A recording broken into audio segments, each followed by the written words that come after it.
promotion des droits de l'homme passe aussi par le suivi de l'application des traités et conventions signés en la matière par les pays. Les États sont les premiers garants des engagements qu'ils contractent. Ils doivent s'assurer de la bonne application et du respect de ces textes auxquels ils ont souscrit. Une grande partie de ce travail de suivi consiste à adresser des rapports aux organes de traité de l'Organisation des Nations Unies, auprès de laquelle ils ont pris ces engagements.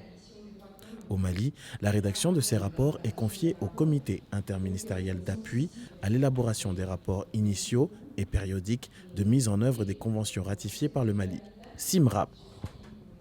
Une entité composée d'experts de différents ministères, avec comme partenaires et observateurs les organisations membres de la société civile et les organismes nationaux tels que la CNDH ou encore certaines ONG. Lundi 4 août 2014, un atelier de 3 jours a été ouvert par la division droits de l'homme de la MINUSMA à l'école de maintien de la paix du Mali. Objectif, mieux outiller les membres du CIMRAP et mettre à jour leurs compétences. Cet atelier est une initiative conjointe des ministères en charge de la justice et des affaires étrangères et de la division droits de l'homme de la MINUSMA. La division des droits de l'homme de la MINUSMA a commencé à travailler ici au Mali, a remarqué un retard par rapport à la présentation de ces rapports. Et dans certains cas, ces retards étaient énormes. Par exemple, le rapport des droits économiques socio-culturels avait un retard de 24 ans. Donc on s'est dit qu'on devait faire quelque chose à ce sujet. On a commencé des activités de plaidoyer avec les autorités. Suite à ces activités plaidoyer, on demandait à la MINUSMA l'assistance technique. Et donc cet atelier fait partie de cette assistance technique. L'atelier étant consacré à la procédure de présentation des rapports aux organes onusiens des traités des droits de l'homme dans les délais requis, vient à point nommé, puisque vous l'avez constaté, le Mali a accusé beaucoup de retard dans ce domaine. Certes, vous ferez des recommandations, mais je souhaite que ces recommandations prennent en charge l'ensemble de ces interrogations. Nous nous ferons un devoir de lire attentivement ces recommandations et en ce moment d'aller à vous, nos partenaires, avec des demandes précises que nous saurons formuler et que nous ne vous laisserons pas formuler tout seul pour nous. Le CIMRAP fait partie de ces institutions étatiques maliennes dont les membres sont considérés comme les premiers défenseurs des droits de l'homme à travers leurs attributions officielles. Pour eux, cet atelier représente un réel appui dans l'accomplissement de leur mission. On a travaillé avec un comité dédié à la production des rapports périodiques. Ce comité sort renforcé en termes de capacité technique, en technique rédactionnelle des rapports.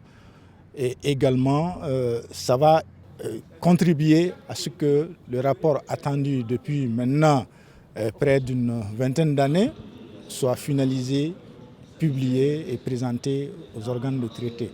En fait, ce n'est qu'avantage. L'État a signé, ratifié cet instrument de manière volontaire et sans réserve. Alors, la production de rapports est une exigence de cet instrument-là.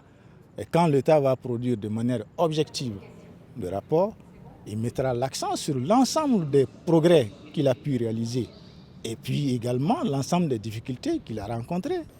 Durant ces 3 jours, j'ai appris beaucoup de choses parce que j'entendais parler du droit à la santé, droit à l'éducation, les différents droits, mais je ne savais pas en réalité les contenus de ces différents droits. J'ai acquis des connaissances concernant ces droits.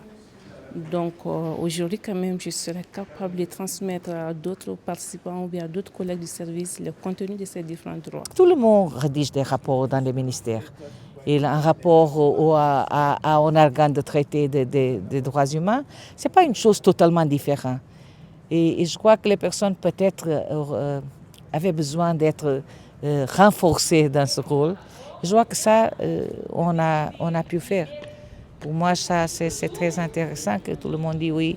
Maintenant, je comprends mieux ce qu'on attend de moi dans l'élaboration de rapport. C'est ça que je voudrais. À l'issue des 3 jours de travaux, les participants ont formulé des recommandations à l'endroit du gouvernement du Mali, de la société civile, du CNDH et de la division droits de l'homme de la MINUSMA.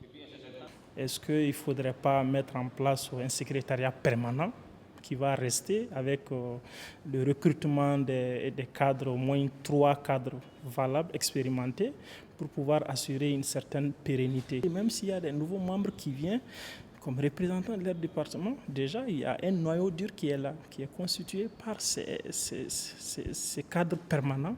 Et là, ça peut faire avancer vraiment le SUMERAC. Et en ce moment, le pays va tirer un profit en présentant aux organes de traité des rapports conformément aux recommandations des Nations Unies.